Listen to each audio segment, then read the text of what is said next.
and welcome to Market Insight. Now, on today's show, the trending topic is the federal government's increment of the electricity tariffs. Now, as we know, they have created different groups for each category of electricity users in the country. So, the most prominent one that we know of is that Band A electricity users have increased their electricity tariff to over 225 naira per kilowatts per hour, which is quite high. And a lot of people who have been buying 10,000, 5,000 have been complaining that they have been getting smaller units for electricity consumption and the electricity units that they are purchasing. So to discuss this new electricity tariff with me is Mr. Paul Alaje. He's a chief economist for SPM Professionals. Welcome to Market Insight, Mr. Paul. Yeah, thank you so very much for having me. Okay, I'm glad you're here. And how have you been so far? I hope you've not been affected by the new electricity hike. Yeah, it affects everyone. Yes, that's very true. So now I want to ask you, how will this increased electricity tariff affect businesses in Nigeria, particularly manufacturers? Yeah, for manufacturers who are doing above 20 hours, or average of 20 hours, 16 to 20 hours, according to what the DISCOs have published and the authority regulating power consumption in Nigeria, the prices have been increased. In fact, the price for manufacturers has always been high beyond what the domestic consumers are currently taking. So the implication is that cost of living will go higher. It will have implication on inflation. It will have implication on cost of production. It also have implication on SMEs. So it's hike, and with hike, you are going to see increase in prices. Recall that many might have forgotten that last month, 2 months ago, IMF encouraged Nigeria to actually do away with energy subsidy, and so that the market will be efficient. But the incomplete truth in that is, it is assumed that when market is efficient, then investment will come. The question we keep asking people, which should come first? Chicken or the egg? Do you need to have egg before you have chicken? Or you need to have chicken before you have egg? The question is, which one must we do first? Should we increase tariff, then expect that we're going to have permanent regular power supply?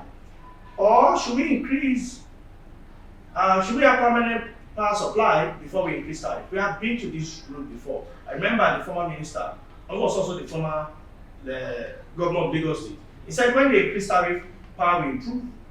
Actually, cost of energy was increased 2 times during his tenure. His term as Minister of Power and I think Works and Housing. Later it was reduced to Minister of Works and Housing. But when he was Minister of Power, it was increased twice. Rather than power availability for industry and homes increased, it actually went down. And that by no means the man is not competent. He's still one of the most competent person in politics we have in Nigeria. So here is the issue. The foundation of privatization of energy sector in Nigeria is wrong. So no matter how much you check their tariff, even if you say people should pay today about, for an household that is using about 10,000 in your example, if you ask them to start paying 50,000, does that mean we're not going to have more power supply? No. Most of this money is going into purchase of gas and other inputs for us to have energy. We have actually not expanded. This increment will not make us expand capacity. And this is what I expect journalists to ask those in authority. That now that you have increased, by how much will power supply increase? Can we say that there will be no part of Nigeria that we have less than 12 hours a day, and anywhere that has less than 12 hours a day consistently for 3 days to 1 week, they should not pay for energy? But that's not the question. The question many people are asking is, they have increased power. So government is saying that until we increase, we cannot give you more power. We've done it 2 times, it failed. So if you want to have funds, if you want to do business, you don't say that until people buy from you before you expand. You have to set up your business properly. So the energy business is not properly set up.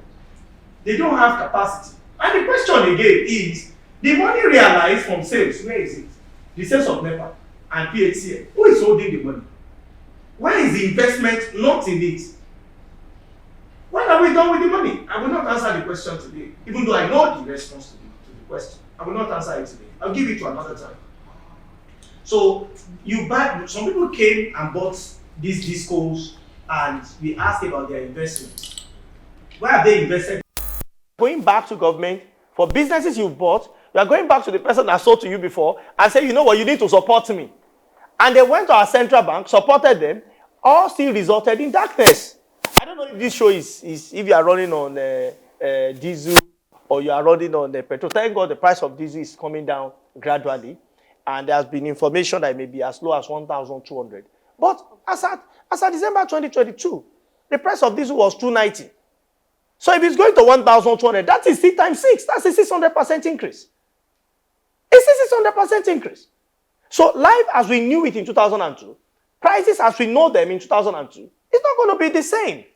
So to increase price, can we do anything by forcing them to reverse the price? Well, I've seen one of the reputable CSOs have gone to court and have said they will challenge the president and ask him to, that's a wrap, that they will ask the president to reverse the price. I don't know whether they will win or not. I'm not Milord. I'm not a justice. But I'm saying that now that they have increased the price, what promise are they putting by the side for Nigeria to compare with? Say, this band of people, this group A people that have to pay more, what we are telling you now is that your power will be permanent. You will never have less than 20 hours power supply. If that is what they are saying, then we can look at it.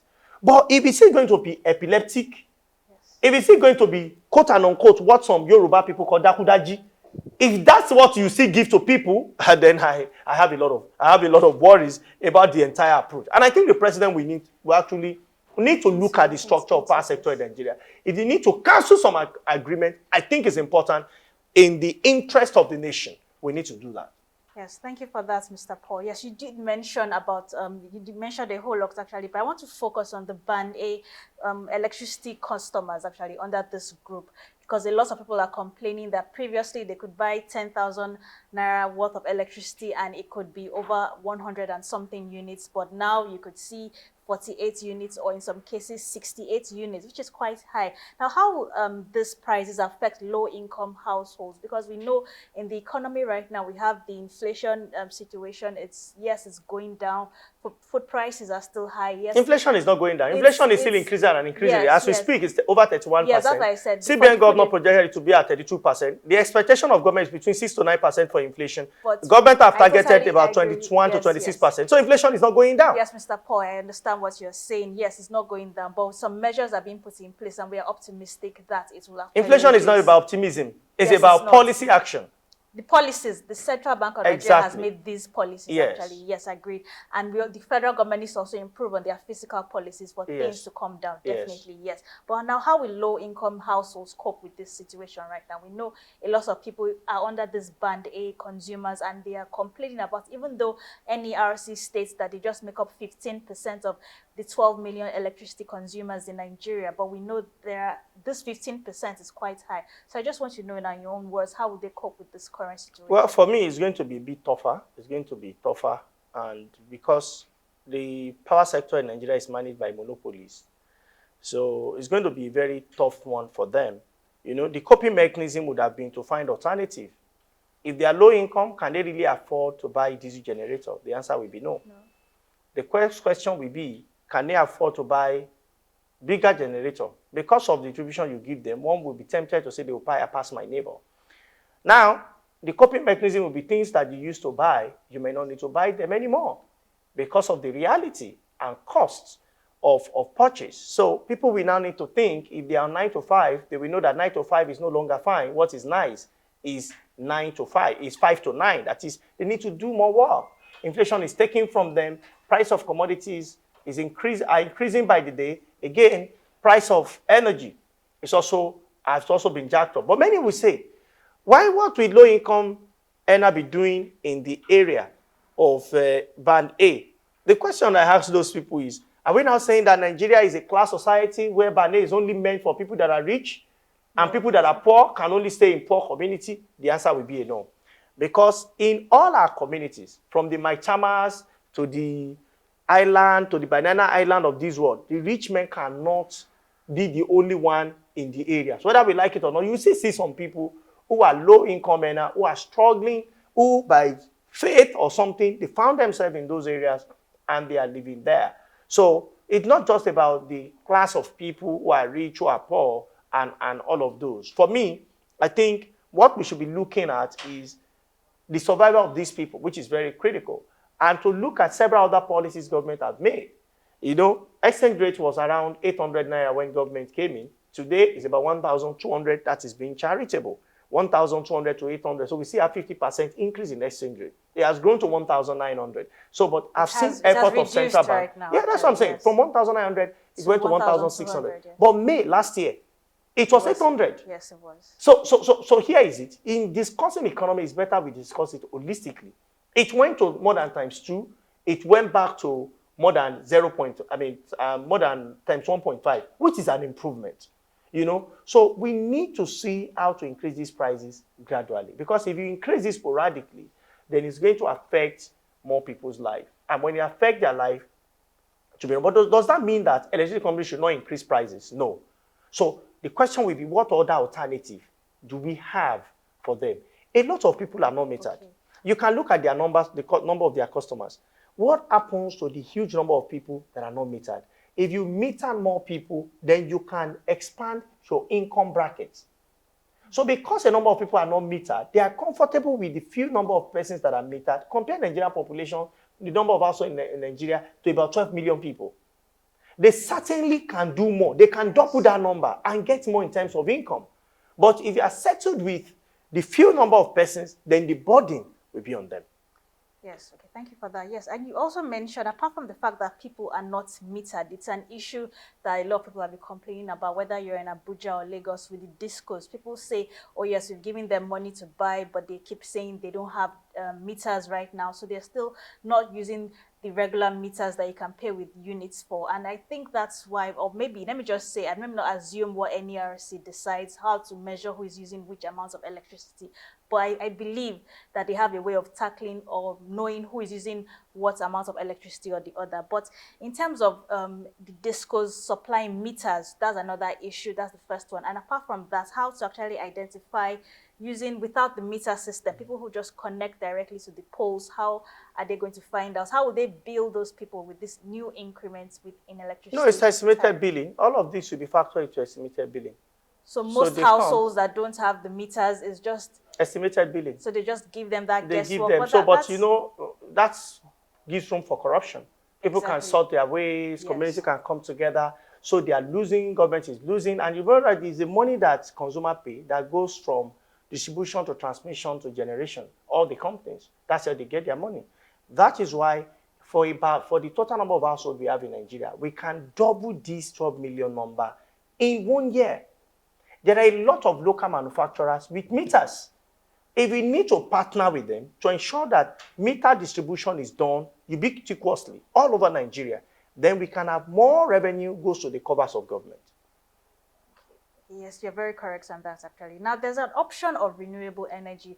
These days, people talk about using things like, I'll be surprised to say these things like the solar energy. Yes, we already have solar panels, but it's quite expensive for households in the rural areas. And I've actually discussed that in the past. And then people are also tapping into the wind energy. And there's this composite using a manure to actually generate electricity. Some people have actually tapped into that energy sector too, but it's not all these renewable energy options are not quite popular. Yes, in like Lagos, for example, you could have people using solar panels at their homes, so they don't really have to rely on generator or PHCN light. They can always move to their solar panels. But for people in the rural areas, it's not an option for them, actually. They have to use this electricity when they see it, actually, because we know that in the rural areas, it's just the epileptic light supply. Every now and then they see the light, then they can use it. So it's mostly generators that they are running on most of the time. So now what does the federal government intend to do about this situation? Because they just, when NERC made this announcement, they just focused on band A, B, C, and D, and then those who are using 20 hours light supply, this is your new price per kilowatts per hour. So what's going to happen to people who don't have direct access to this electricity now? First of all, we need to look at rural electrification. And rural electrification will be energy mix. Energy mix refers to not using one single source of energy. We can look at using solar for some homes. There are some communities abroad that what they use for their home is solar. The light reflects all over the homes. And in the evening, it's charged during the day. They have mechanism to charge their sockets. For rural community, most of them don't even have air conditioner. that Yes. people in urban areas make use of. For those that have laptop phones, which is essential among them, they have socket to charge it. They use their fans, and they're able to bring illumination. So all of these things are things that government will need to focus on.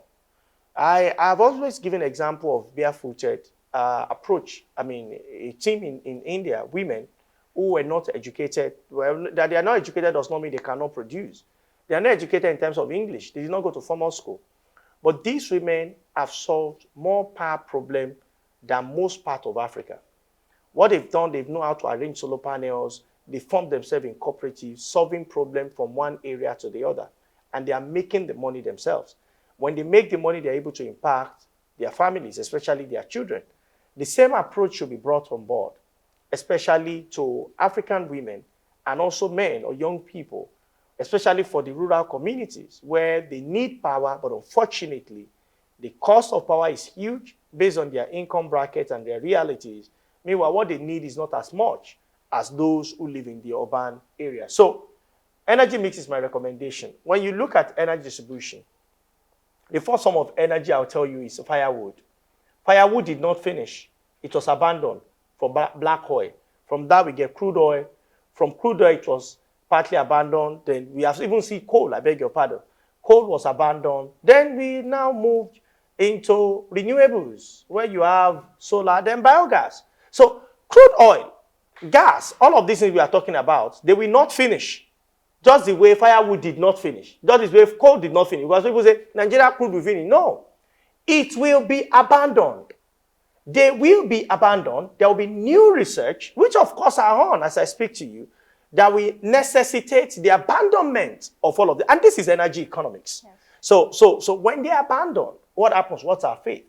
That is why Germany is championing Europe in investing in alternative energy source. I ask you a question, and I've asked some of my friends in Labour who said government should bring CNG for them. And I've been to Lagos for a few days now, checking all over the street if I will see CNG litter the street because they are not in Abuja. Do you know that European government has actually banned CNG production from, I think, 2030 thereabout? Why did they ban it? Because of its implication on the environment. But watch this, Nigerian Labour is still expecting government to buy. And government have been searching from France to Germany. They're unable to. So because the same with energy. The world is moving on. It's moving on. That is why promise of government cannot be fulfilled. You cannot get 1,000 CNG anywhere in Europe. You cannot get it. So China is not friendly to it. Europe is not friendly to it. Then where do you get it? So we need to understand that our research and development areas in Nigeria should improve. Can we make this solar ourselves? I just told you women are doing that in India. In Nigeria, when somebody says wants to do solar, it's like the person dropped from heaven. Women who are not educated are the people doing it in India. When will Nigeria get it? Well, I don't know. Well, they will get it one of these days, actually. So was removing electricity subsidy the right decision? And what are the long-term implications on the Right now, it's not the right decision. Removing it could be a right decision. But removing it at this time, when the general economic environment is very harsh, very tough, it has implication on government credibility. I don't think it's the right decision to do now. But not removing it, eventually, we also have implication. This is my approach. This is what I've advised government to do. But that's not what I'm saying happening. Before you remove it, bring investment. The way we are recapitalizing the banking sector, the discos that don't have capacity, make them together. The ones they need to lead, bring organizations around the world that have capacity to invest.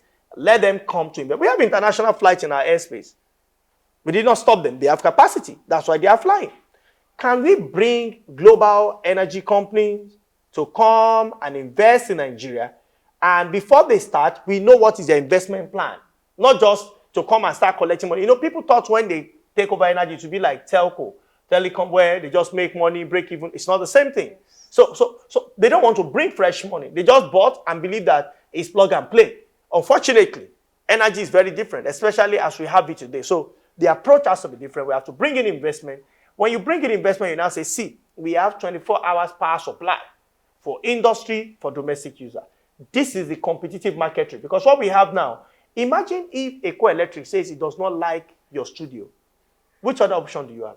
None. There's no That other means option. that means they're a monopoly. Yes. In Ikeja, if Ikeja Electric said it does not want to give light to a street, where will they go?